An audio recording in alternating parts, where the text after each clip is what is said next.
अस्सलाम वालेकुम। मैंने कुछ माह पहले टाइफाइड से रिलेटेड एक मालूमाती वीडियो अपने चैनल पे अपलोड की थी और उसमें एक चीज़ पॉइंट आउट की थी कि ये जो टाइफाइड का टेस्ट करवाया जाता है इसकी तशखीस के लिए, टाइफाइड के लिए, जो कि अक्सर ही पॉजिटिव आता है, वो पूरी दुनिया में ऑब्सोलीट हो चुका है। उसको बैन कर दिया गया है। अक्सर ममालिक अब वो करते ही नहीं है।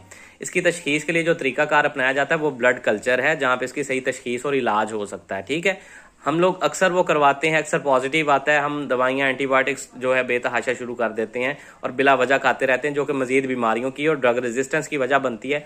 आज मैंने वीडियो देखी थी डॉक्टर रिजवान गौर साहब की, जो कि चाइल्ड स्पेशलिस्ट हैं, और उनकी वीडियो आजकल सोशल मीडिया पे काफ़ी वायरल होती हैं। इस तरह की आगाही वीडियोस वो बना रहे होते हैं, तो उन्होंने भी आज इस चीज़ को पॉइंट आउट किया है कि टाइफाइड का टेस्ट नहीं होना चाहिए, कल्चर होना चाहिए, ब्लड कल्चर। ठीक है, उसके अलावा केपीके में भी एक जो है नोटिफिकेशन जारी हुआ कुछ माह पहले कि अब यहाँ पे भी टाइफाइड का टेस्ट, ये जो टाइफाइड नहीं होगा, ब्लड कल्चर करवाया जाएगा, जो कि खुश आइंद चीज़ है।